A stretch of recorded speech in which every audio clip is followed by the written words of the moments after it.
Evelyn Kessler, host of Wednesday Wellness Chat with Evelyn and Friends. As many of you know, the pandemic brought to light the importance of practicing self-care. So during these Wednesday Wellness Chats, what I wanted to do is have conversations with friends, health and wellness experts, professionals, to discuss how we can all incorporate self-care practices in our day-to-day lives. Today's conversation is with Kelly Whitfield. She is the founder and executive director of the Healing Hub. She is a survivor of child and adult abuse. She survived a traumatic car crash, the loss of a child, addiction, and chronic illness. Throughout her life, Kelly was failed by every system that should have protected her, and as a result had to face her life traumas alone, but was able to heal using a variety of resolutions such as music, journaling, sharing her truth, utilizing peer-based relationships, and depending strongly on her faith. As a result of having to navigate her healing journey alone, Kelly decided to open a healing hub to allow anyone from any background to heal from unchecked trauma and to break generational cycles. I'm so excited for you to meet Kelly. As a quick warning, today's conversation includes content detailing child and adult abuse. Therefore, listener discretion is advised. Let's meet Kelly. All right, welcome everybody. I am so excited to have Kelly Whitfield on today. I really wanted to sit down, talk to you so we can share your story with everyone, because your story is one that so many people can hear, can listen to it, can be inspired, and I hope encouraged and empowered to stand in their own truth and to stand for themselves, for self-advocacy, right? Because that is so important, because I think a lot of times we might wait for someone else, right, to speak up for us, or we might wait for someone else to do for us. So again, I'm just beyond excited to have you on today. So thank you so much. Thank you for having me, Evelyn. It's a pure honor to be here with you, especially after talking with you on the phone. I was like, we're connected already. So yeah. So, I want to start this conversation with talking a little bit about, where it all started, where it all began. Sure. So I was adopted.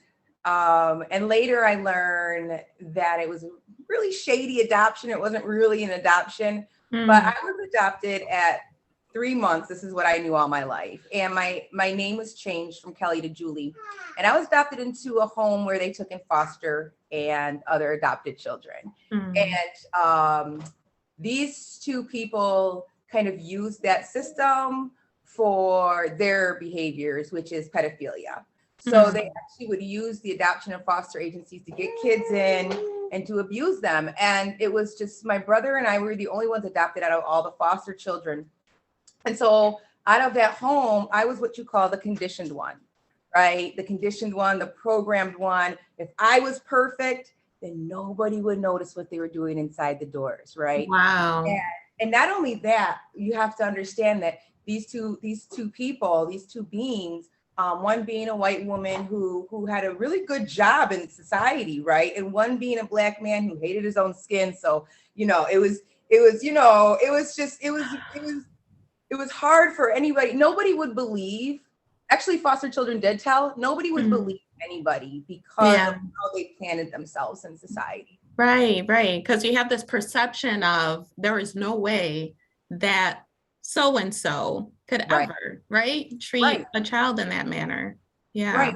And their last name to them was gold. It's all they had, especially on the man's side, the Whitfield side, right? And that's the Black side of the family, where there's even more of a stigma where you don't talk about things that hurt you. You don't talk about things you're going through. And so, it was, you just don't, you shut up, right? And on top of that, he was very suppressing man. You just didn't have a voice. You weren't allowed to use it in his presence. So, but when I was adopted, I was conditioned. I had a different dress to wear every day, right? I got all these Christmas gifts. I had a gift every day. So nobody would ever think that this girl Right. Was mistreated in any way. Yes. And I would get, I'd be picked up by him every day after school. He would take me home, and then I'd be in ballet or Girl Scouts or whatever the case may be. He'd go off to work. He worked the night shift. And he would come back during the middle of the night. Well, throughout my childhood, my brain couldn't remember them sexually abusing me, which they did, all the foster kids and all the kids, but my brain, it couldn't remember the details, because that's what our brains do, especially with childhood trauma. I know some people know about ACEs and things like that. It's the truth, right? Our brains kind of protect us. But my body never forgot, Evelyn, right? So my body was living out in fight or flight and survivor mode. Right.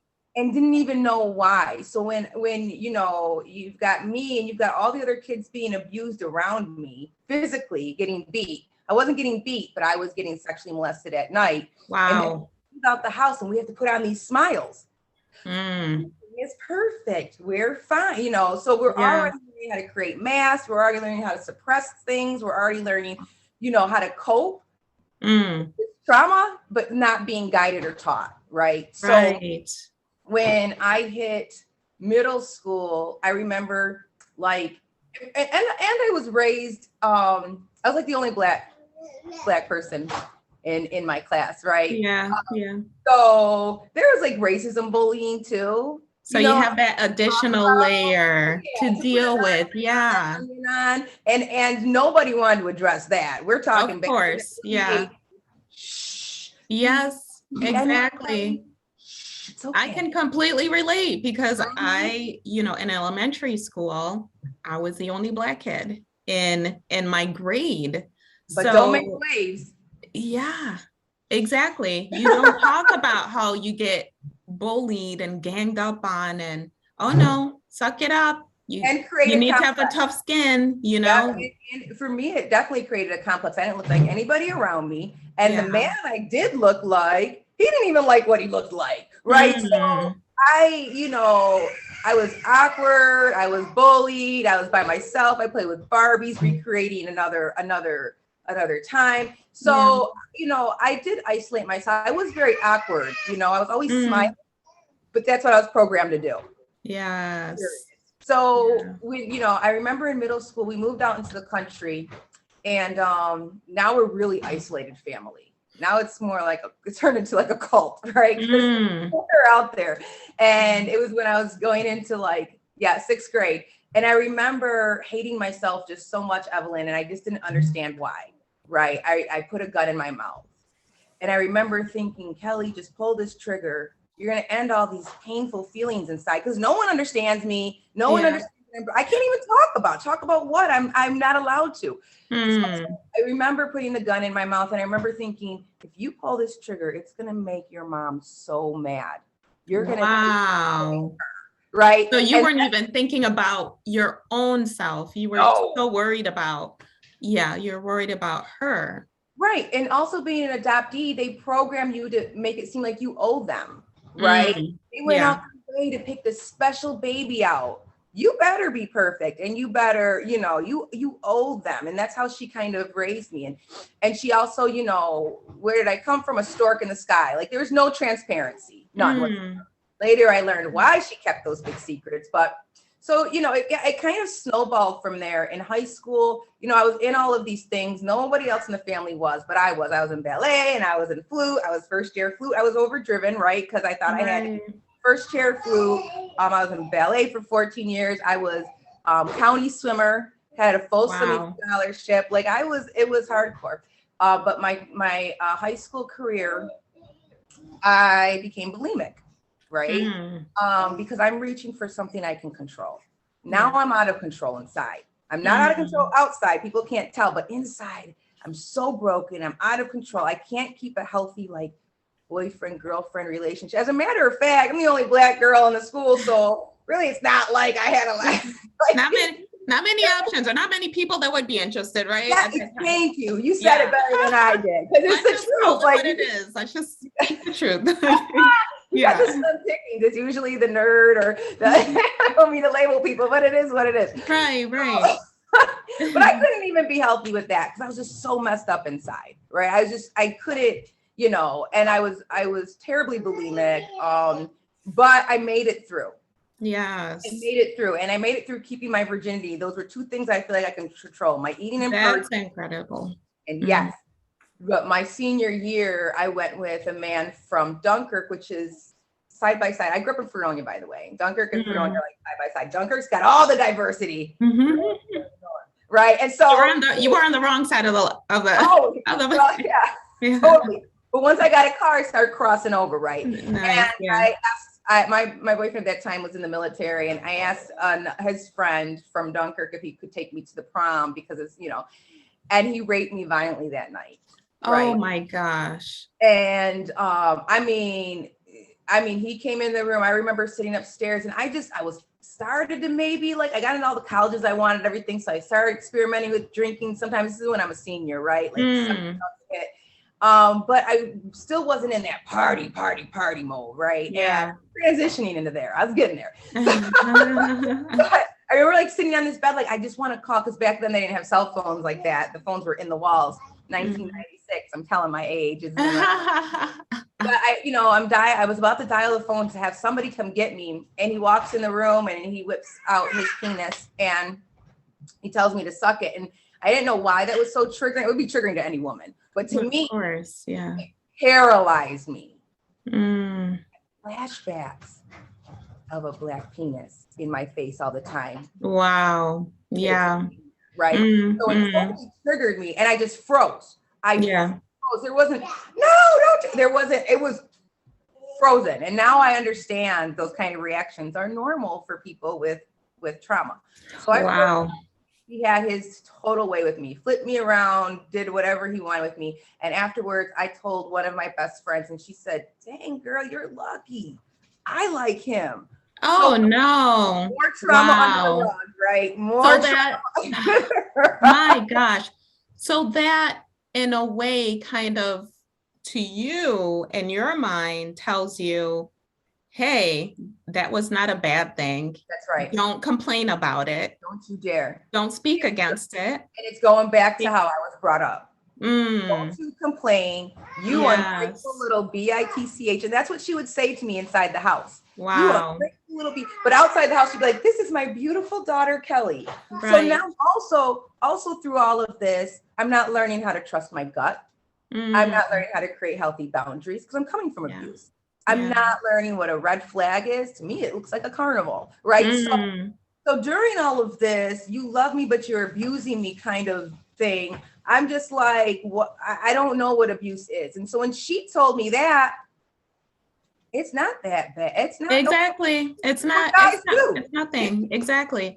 And I think back to, I was listening to a podcast about a serial rapist. Now we're going off topic a little bit.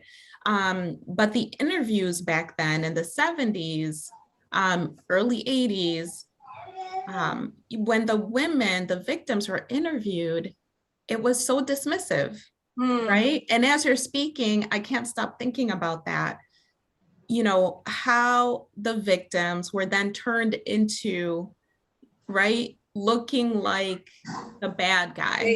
What were you wearing? Well, what did you say? How were you behaving? Did you welcome that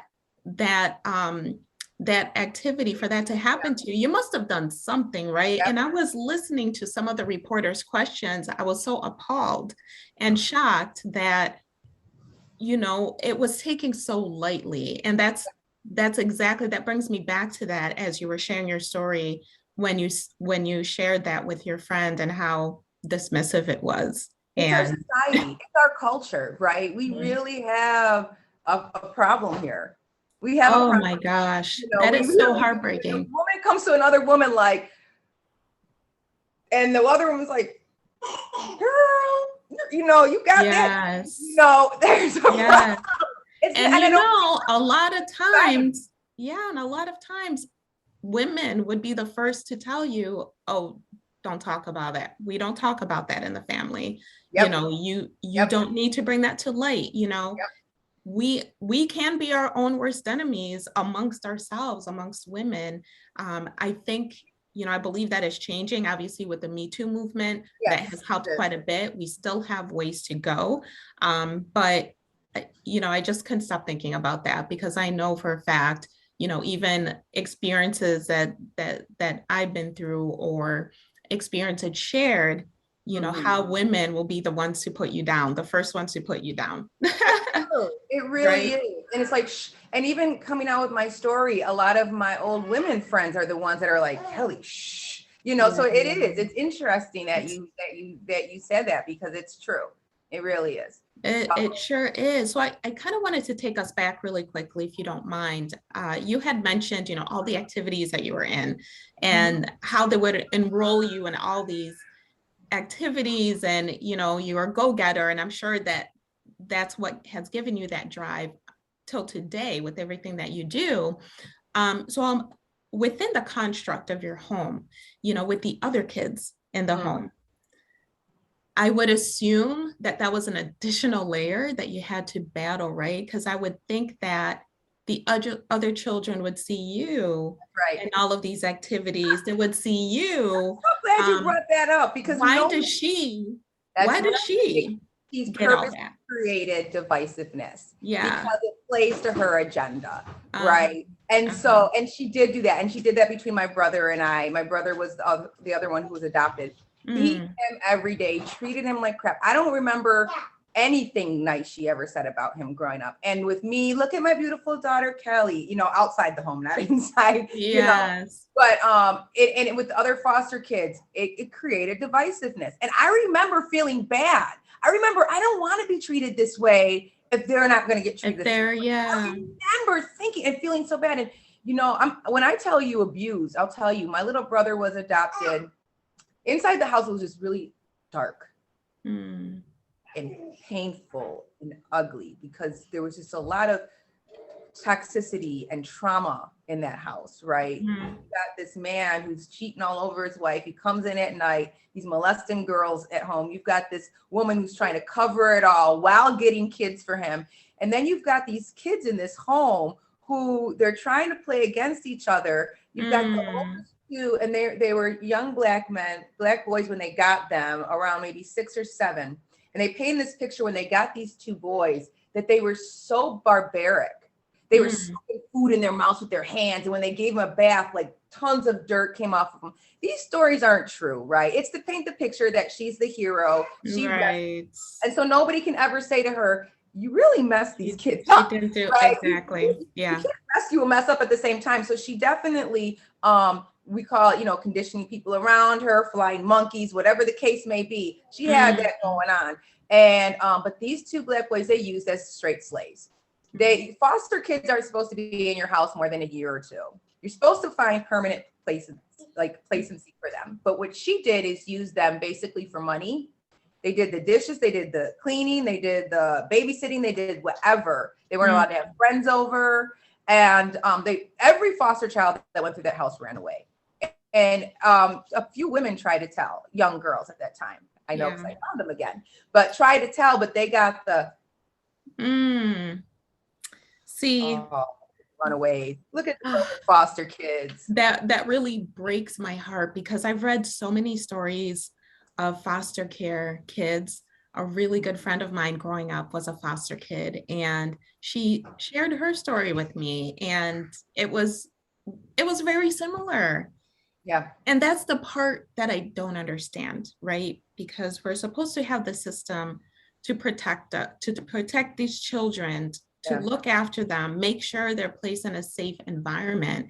But unfortunately, the system fails so many of these kids. And not to say that it's the experience for all, but I know that there are many of these instances that I keep hearing about in the foster care system. So was there ever a point in time where anyone in the system, in the foster care system, that were supposed to be looking out for you guys, was there ever a point in time where someone noticed?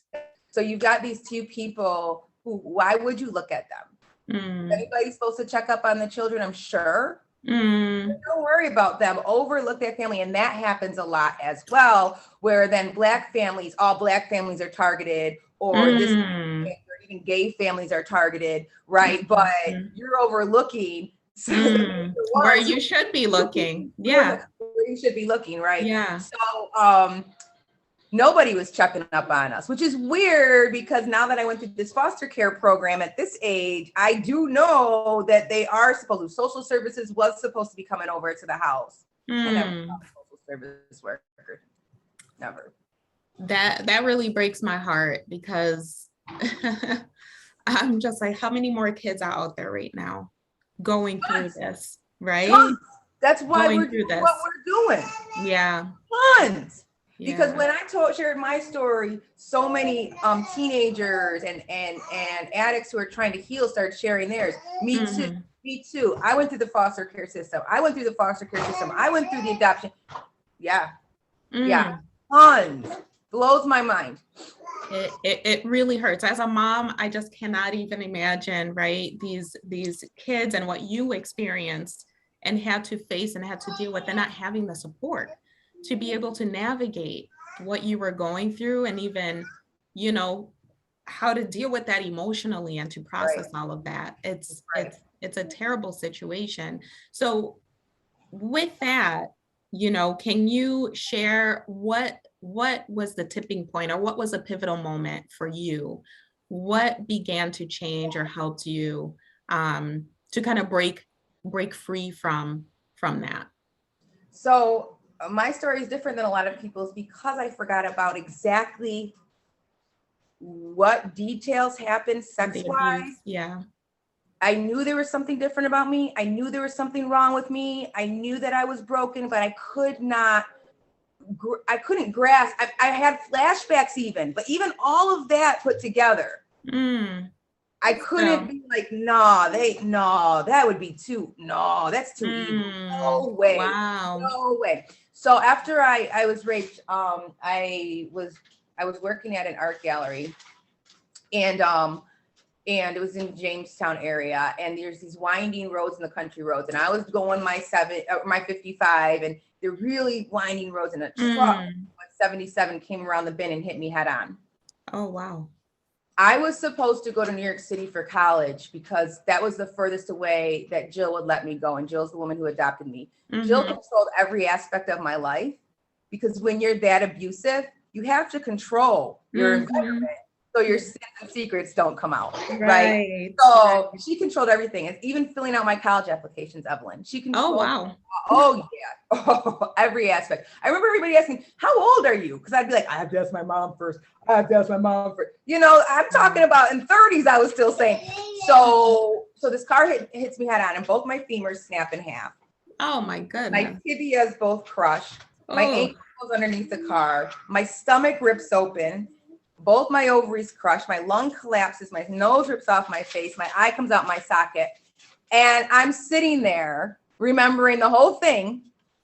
And I'm looking around and I'm like, what just happened? Right. And this is 1996, the year I graduated. So there still aren't really cell phones. There's those Miami Vice phones. We're in the country. And Evelyn, I kid you not. Now, by the way, I'm not affiliated with any religion, but I wasn't raised with spirituality or church or anything like that, right? So I didn't understand. So I'm sitting there, and a priest comes walking out the heat of the cars crashing, and he has his white collar on. He comes to my window, and I'm thinking I'm paralyzed because both my legs, my one leg was in the passenger seat. So like I can see the bones coming out my knees. I can see the blood accumulating in my shirt. So I'm like, I'm paralyzed. And I looked at the priest and I said, leave me on the effing side of the road to die. My legs are gone. And that's the only thing I thought about. I can't swim anymore. Wow. Swimming's not going to take me away from this place. Yeah. I don't want to be here. Yeah. I don't want to be here. So he told me, he was like, sweetheart, you're going to walk again. Right. And science said I wasn't supposed to live. They said I would never walk. I would never have children.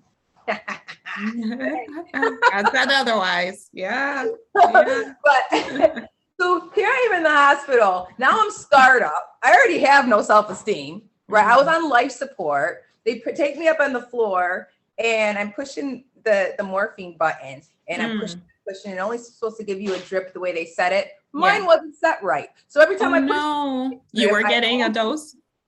OD. They had a flat line. They had to use the paddles of life. Oh. So here I am in the hospital and I'm like, swimming scholarship's gone. I'm like this, right? Just got raped, right? You know, and then there's a childhood trauma that I don't even understand yet, right? Yeah. So now they're coming in there bringing me pain pills every 4 hours.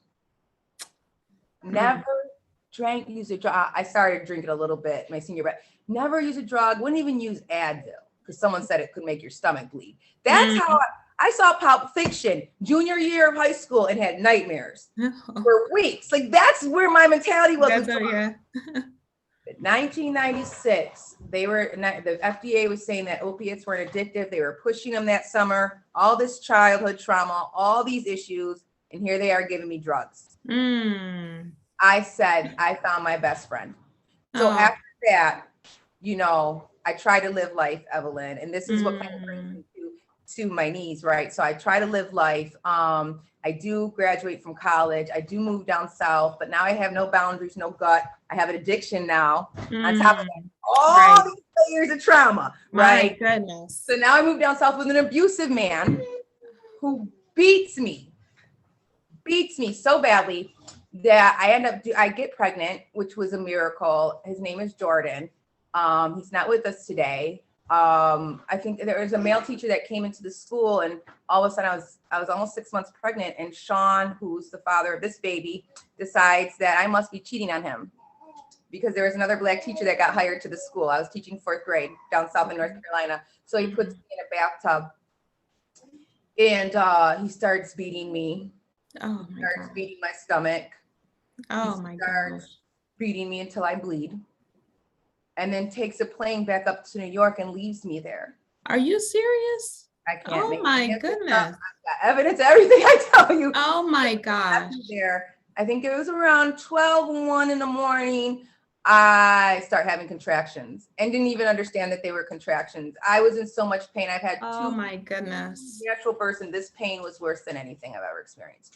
And I made it to the hospital. I stopped every time. Now I'm in the Bible Belt. I have a new job. I'm a Black woman with a Black man. So you know what I'm saying? And we're not even supposed to be living together. So more suppression. Yes. Yeah. Now I can't tell anybody that I'm going through these problems. Oh my goodness. So here I am, scared out my wits by myself.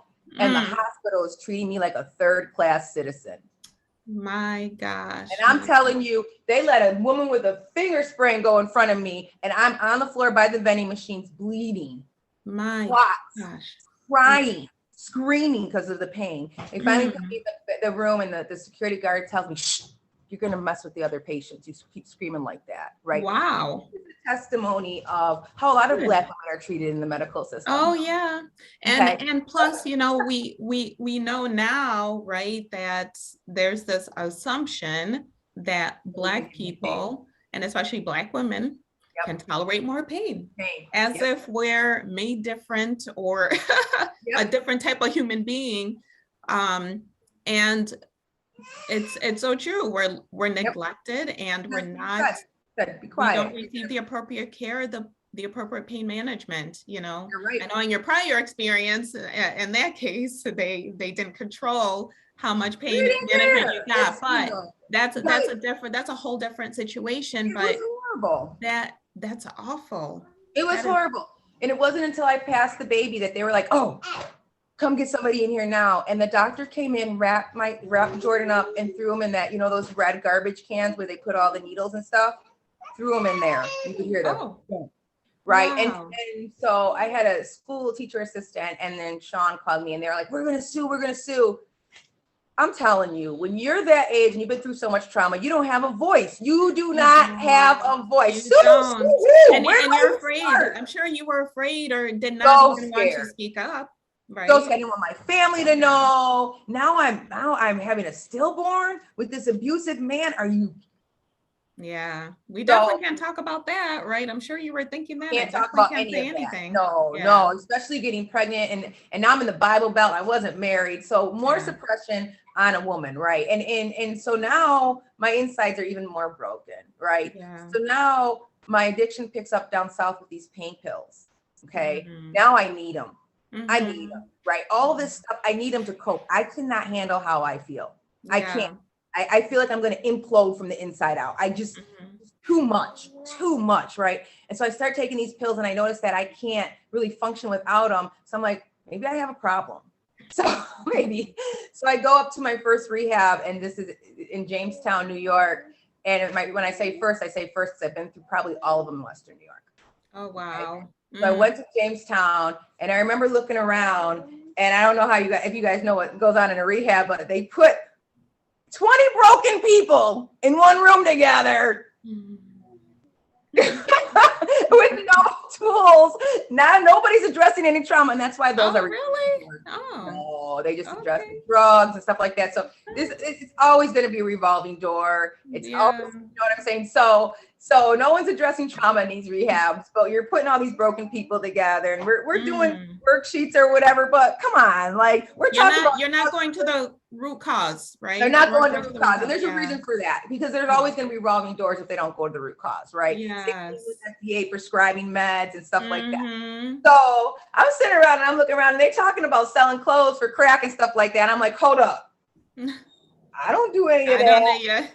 I don't know what you all crazy. You're crazy. You're crazy. You shouldn't be doing what you're doing. You're crazy. I'm out of here. And I hook up with a nice young man from that's called trauma bonding. And I leave with him because he looks cool. And he wants to leave too, you know, so we're going to do this together. Evelyn, when I tell you I went to, there was no furniture, and now I'm stuck, right? Because now I failed at teaching. I lost my baby. I'm leaving an abusive relationship. I've got trauma after trauma after trauma. And I'm sitting in this house, and it's the first time I understood like what addiction was or whatever. And I'm like, dang, I don't like how I feel.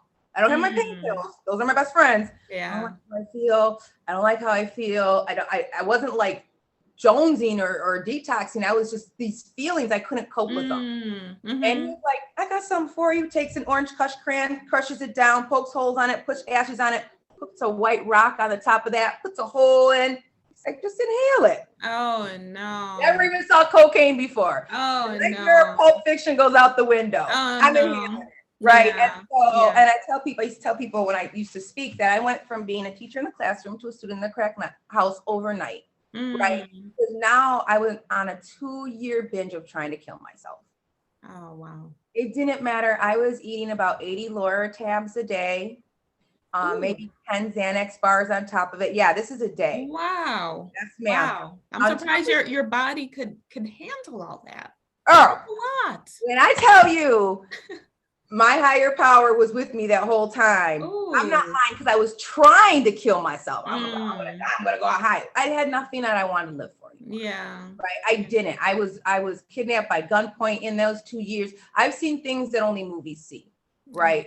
The interesting thing is I was never like raped out there. I never had a prostitute. That was a good thing, because that adds on a lot more shame when you get clean. And I know from women that I speak to, right? And I'm it's sure, but then, goodness, but then also what you went through though, that abuse from within your loved ones, that hits the core though. Yeah. But still, I'm still trying to cope with this, right? I only know how to cope unhealthy because nobody talks about it. Nobody's saying this is trauma. You're living in fight or flight survivor mode. You can't cope healthy. Let's see what we can do. No one's even allowing me to talk because everybody's so judgmental, right? And being judged paralyzes me and others who I talk to. So now, like I said, and on top of that, probably like 2 8 balls of crack a day too. So, I mean, I'm like literally, I'm not doing it to have fun. I'm literally on a daily basis trying to kill myself, but God had other plans, or my higher power had other plans, right? So I get back with my abuser. And because is this the one who down south? Okay. Yeah. Got it. Because people in my case, everyone's like, why don't you just leave your abuser? I understand why now. Trauma bonding is a real thing. It's addictive. it sets us up for a lot of manipulation, and we're so blindsided, right, by narcissistic abuse, right? So I get back with him and I get pregnant with Cameron, and I go in to make a pit stop. A pit stop is when you run out of money and you don't want to be sick. So you go in one of these detoxes and they'll give you methadone for 3 or 4 days. So you don't really? Okay. Right. So we call them pit stops and we go back out and use, but this pit stop, they were like, you're pregnant. And I'm like, no. And they're like, yeah. No. How did they know? Did they take? They always do a urine test, but I made them take blood test too because I didn't believe them. First, the doctor said I could never get pregnant. I got pregnant with Jordan, but I thought that was just a miracle, and that I lost. This is come on, and I was out there using. No way. And Jill came in, the woman who adopted me, and tried to talk me into getting an abortion. It was the first time I stood up to her and said, no, there's something about this baby. And he was purpose, Evelyn. I went right into the Lighthouse, which is a facility for women and children in the Whitfield projects, right here in Buffalo. That was 18 years ago. Went right in there with my son and said, I want to heal with my son. I paid cash to be there. Wow. I didn't have to be there. There was no courts involved or police involved. I wanted to heal with my son. And during that time, I didn't know it now, but I know it now. I didn't know it then. Jill was trying to take Cameron from me. Oh, really? And I know now that they also sexually abused him as well. No. They're trying to repeat these cycles. I'm trying to break them. So they took him from you? She took him They would take him every weekend, and they kind of manipulated me. They had him for like 2 months. When I went into the Langfield projects, I came in and I remember Sandra, I'm still friends with Jeannie, all these amazing administrators. And I came in with Cameron and they were like, well, you're good to go, right? Because a lot of those women come in from court, and court takes their kids away. That wasn't my situation. They're like, you're great. Cameron can come here. I'm like, woohoo! Jill comes with her white privilege, and that's what it was. Right. And she was like, I think that you guys should give Kelly time to heal, and I take Cameron for a few. Oh man. And was that an automatic yes, I assume, since they didn't know what was going on? So well spoken with her wonderful job and her already privilege. And I'm sitting there, and Evelyn, it was the first time I think I didn't run. I felt so sick. I already signed the papers. I already gave you guys a check. You told me Cameron could be here, and now you let her take her? Yeah.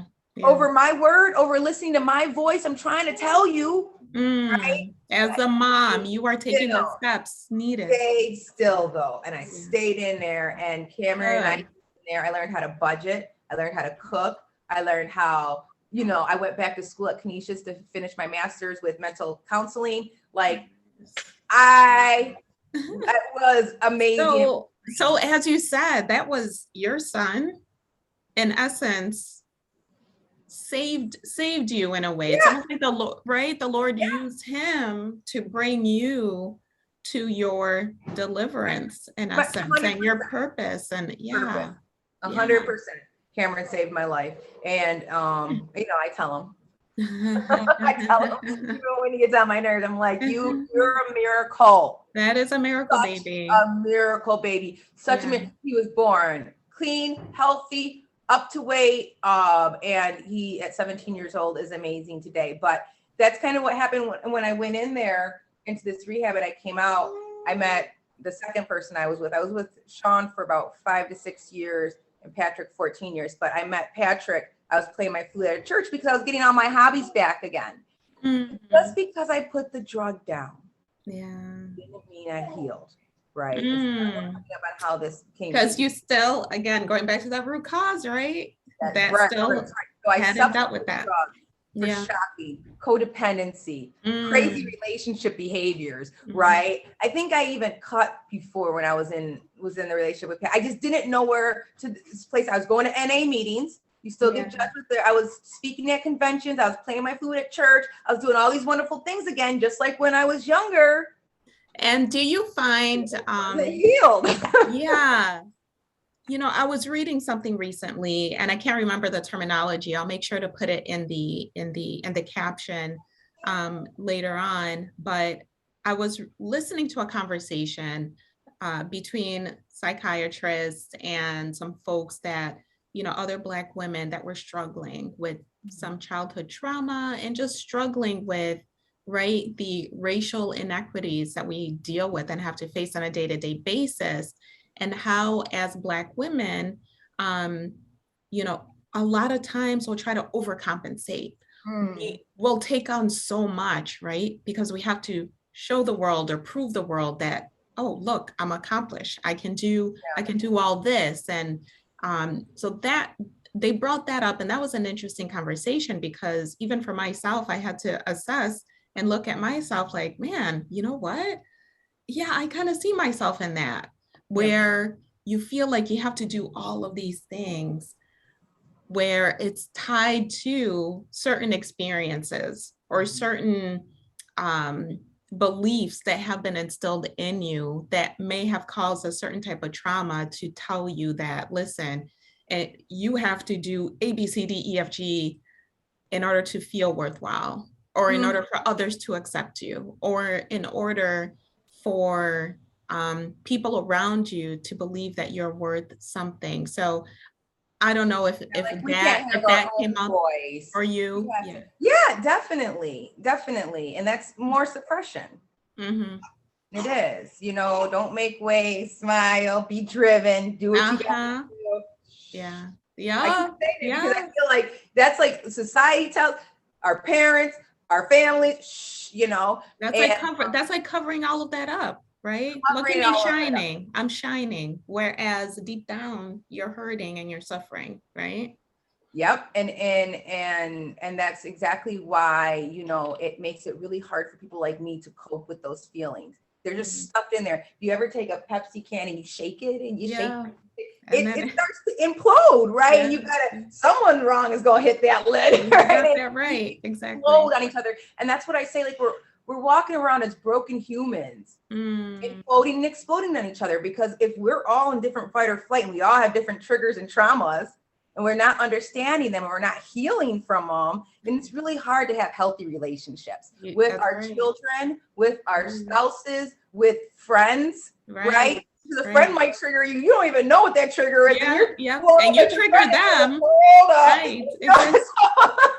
Exactly. But I mean, just to bring it back around, after like I said, I hated myself still.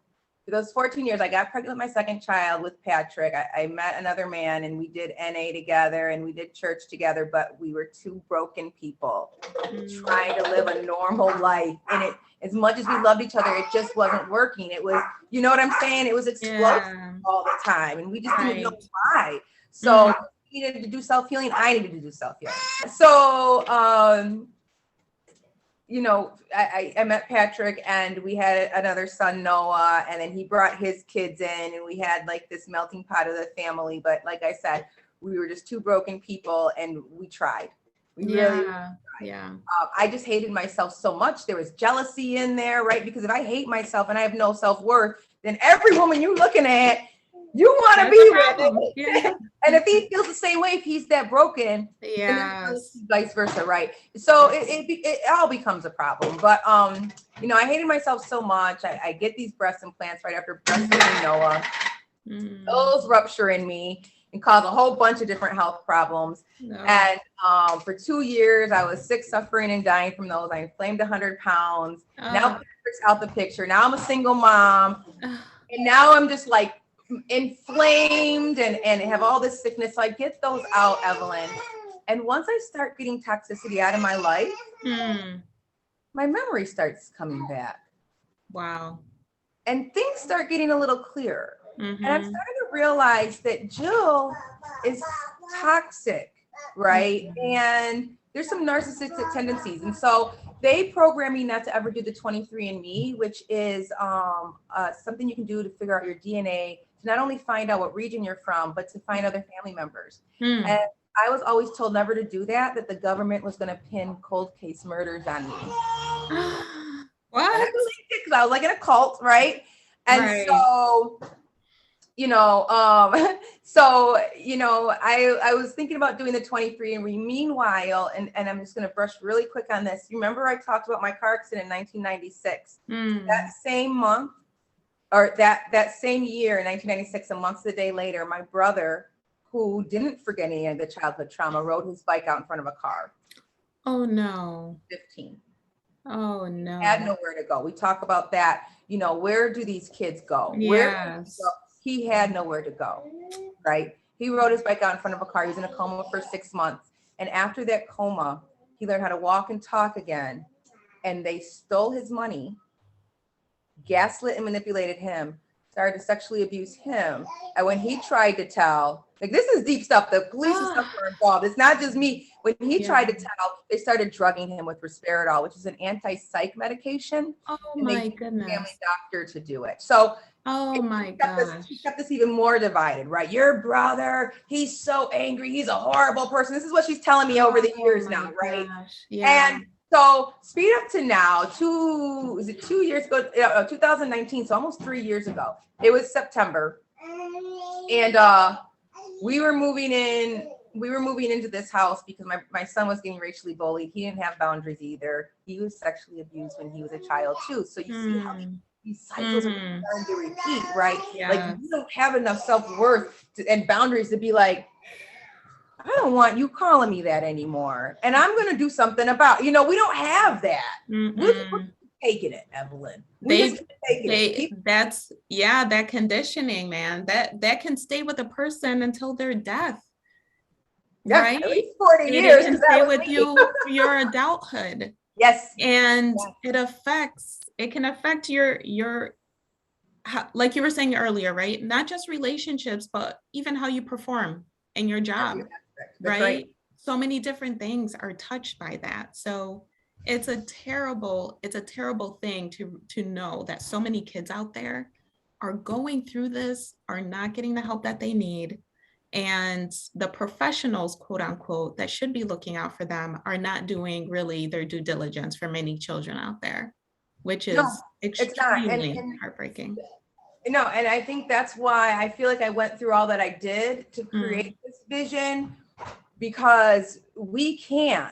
Who says we can't? We can be there for the youth. We can be there for other adults that have been through trauma. And I say that because like I said, I got the toxins out of my body, right? And I got the toxins kind of out of my life for a minute, a little break. My house had mold too. That affects people. Your environment affects your health, period. It does. So we sold that. We came over here, and I heard clear as day. And my other child, an introvert, who was so nervous to start first day of school. And I said, I heard a voice tell me that we have to go to the Adirondack Mountains.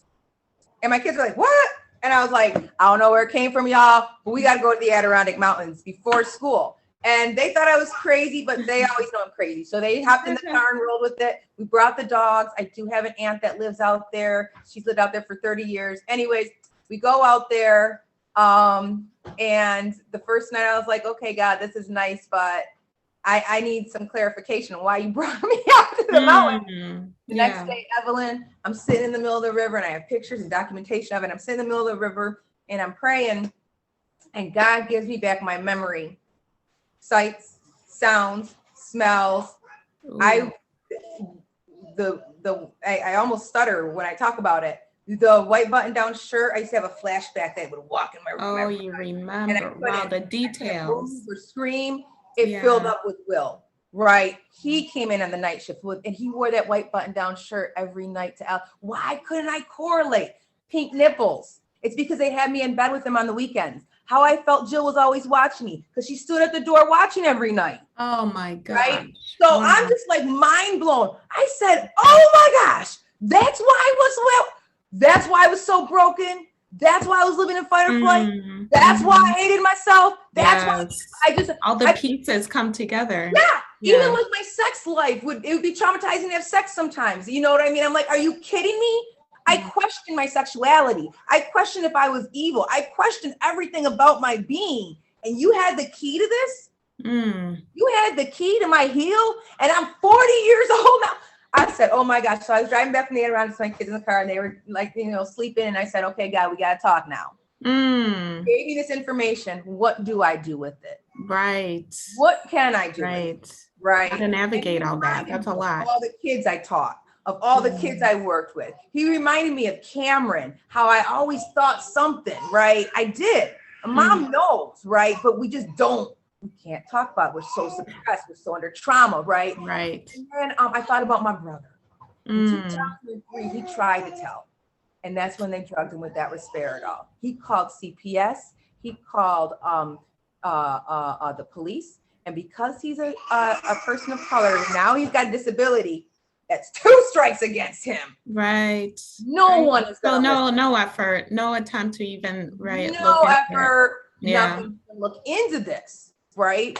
And I was driving back and I was like, whoa, that's crazy. This is good. This is crazy because remember, she's an upstanding person in society. She already conditioned. She already has her flying monkeys, which means they're people that believe her truth. And we're just this,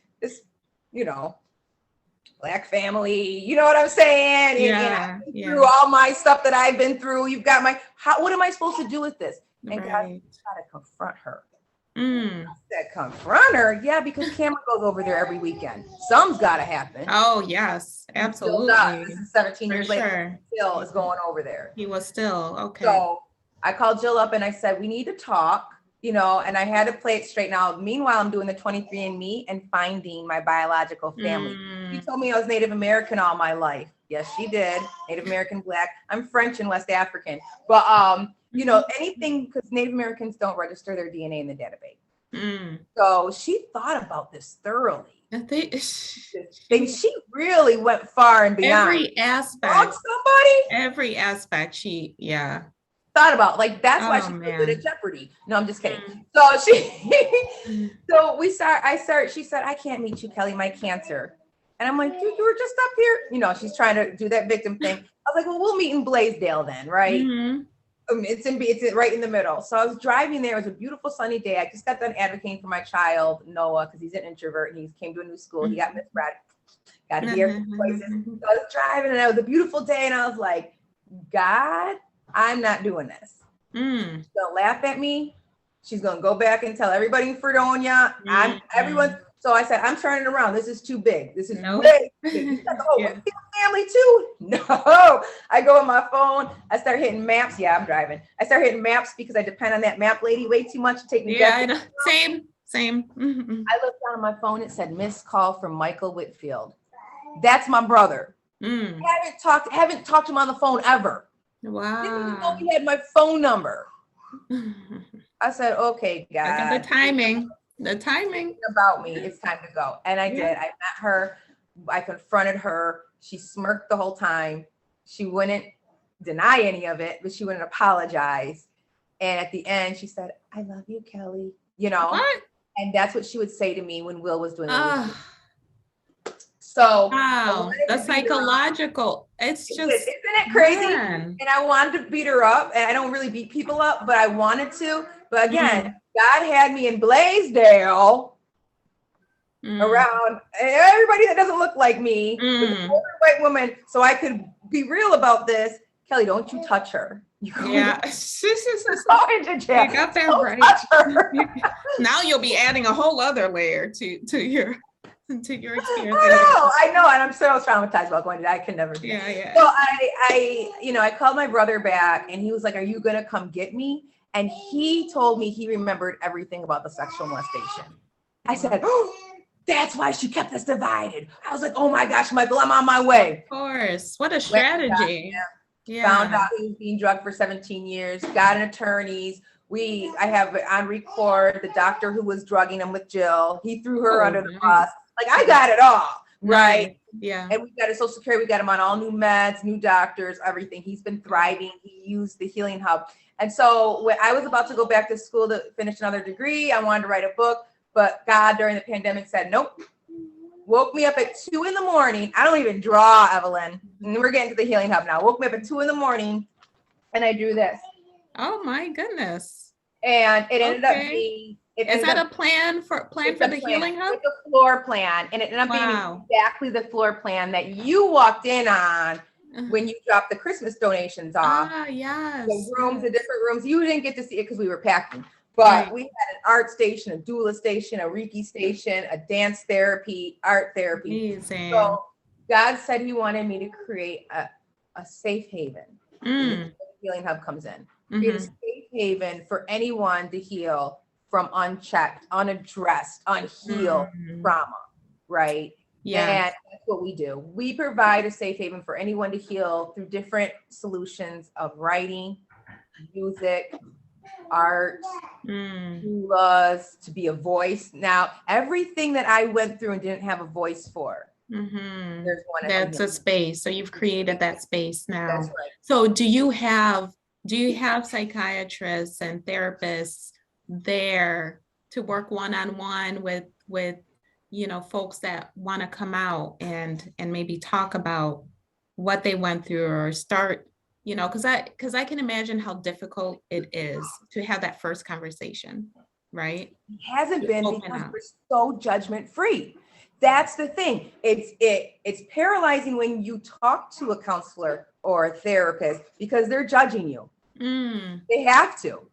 It's law, right? And if you say, I want to kill my kids, they got to report you. And if you say, right, so we don't talk. And I say we because I went through the rehabs. I went through, and I wouldn't tell anybody that had a pencil and pen and were under, that about my real truth, because it paralyzes us. And we were right next door to a methadone clinic. And so methadone, a lot of broken people over there. I was on methadone too before. So they come over and Evelyn, they'll come in, sit down, and that's what they're supposed to do. You come in, you come sit down at the front desk, and you share your truth, right?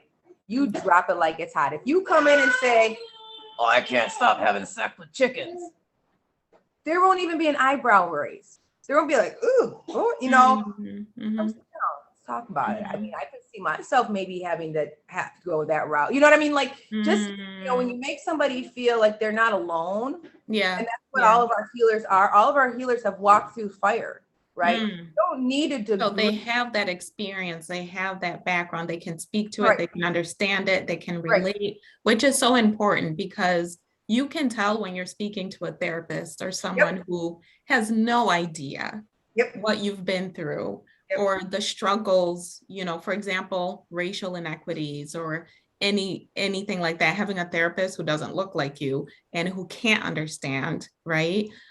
You can sense it, you can feel it. So that's beautiful that's what you create. So when people come in and they want to share their stories, is it one-on-one? Is it in a group setting? So it's a one-on-one.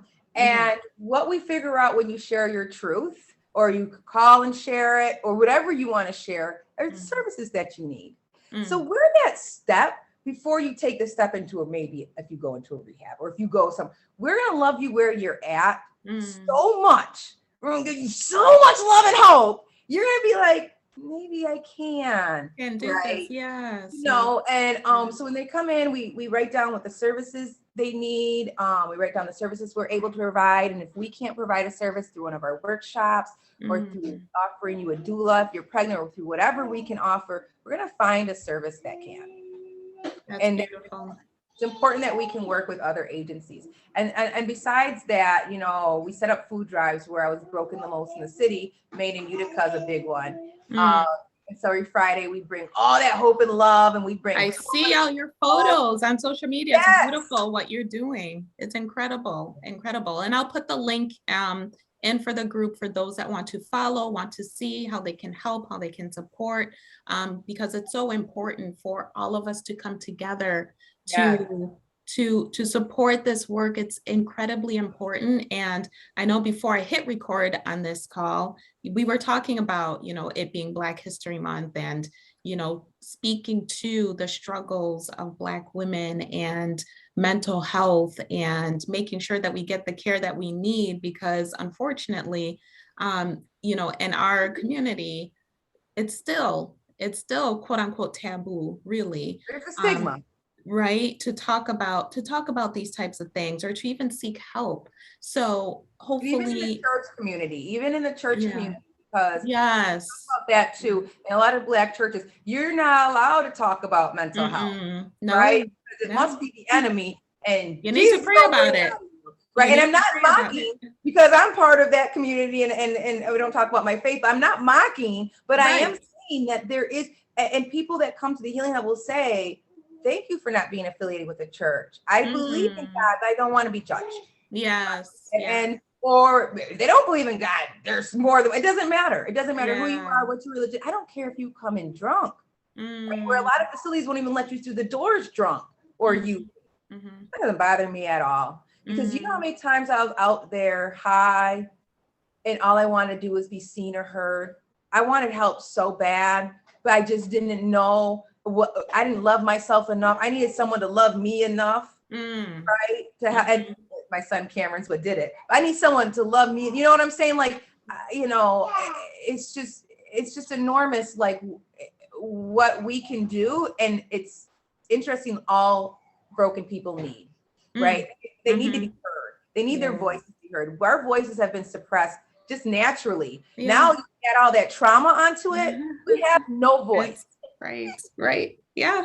And you try to find every way possible to keep it suppressed, to keep it locked in there, right? And to not let it out. And you know, I know for many, you will go through that experience where, like we're talking about the soda can that you shake up, right? There are those moments, and I've seen it with myself. I've seen it with others, my friends, out of nowhere. What? Why are you so upset? What happened? They got triggered. It's a trigger from something. Because we're not educated about it. When you're educated about other people's triggers, you take, like if someone yelled at me, we had a VA client, he was, I think 75 years old, sweetest guy, Alfred. I would just, you know, whatever we got for him, he just loved us. But one time I couldn't do something for him. MFer this and MFer, it triggered him. Right? It triggered him because so many people have let him down. It didn't bother me that he was calling me names. I didn't take that home with me and get depressed. Like, it's okay. I love you where you're at. I love you so much. You swear all you want at me, and tomorrow will be another day, and we'll see if we can do stuff. You know, so it's just once you learn that people are triggered, even your relationship with spouses or boyfriends or girlfriends, it becomes you don't take stuff as personal. So if we can talk about this openly more as a society, I feel like there'll be so much more healing to take place. And our mission is to empower one person at a time. Absolutely. Break cycles. Absolutely. So I know we have to wrap up, but to end the conversation, how can the community help? How can the community support? You know, what are some, I guess, final words that you'd want to share with everyone in regards to the Healing Hub? And, you know, how as a community we can be there for your organization and for, be it children or folks, right, that have been through a similar journey as you have. So this baby came through the Healing Hub. Oh, hi, she's so cute. Her mom came through the Healing Hub and we got custody of her. She's so cute. Yeah. So if you, she's like, I have enough of this car. I need to come up here. But I will give you the website. You can always donate. We have ways to donate through our website. If you want to sign up for a food drive, Evelyn, I'll give them my contact email. We could always use help at food drives, you know, giving away these coats, and we could always use help supplying these food drives, hygiene products, you know, need hygiene products, any coats or hats would be great. Diapers, wipes, you know, we provide our community with all of that stuff. Maybe even masks. And masks. Okay. Because I know the CDC is changing things every day. And oh gosh, you don't have to constantly changing, right? I don't know what's going on. So that, and then our website is www.healinghubny.org. Awesome. And then our Facebook page is Healing Hub of New York. And I'll find it. I'll make sure to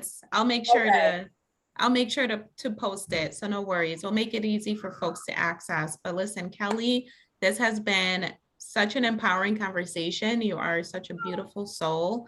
What you've been through, I can't even imagine it. You know what? That's going to have to be a movie one day. You need to write your story, take it to Hollywood, and have an incredible journey, you know, that you've been through, and now you're here empowering so many people and helping so many people out there. So thank you for all that you're doing, truly. Thank you, Evelyn.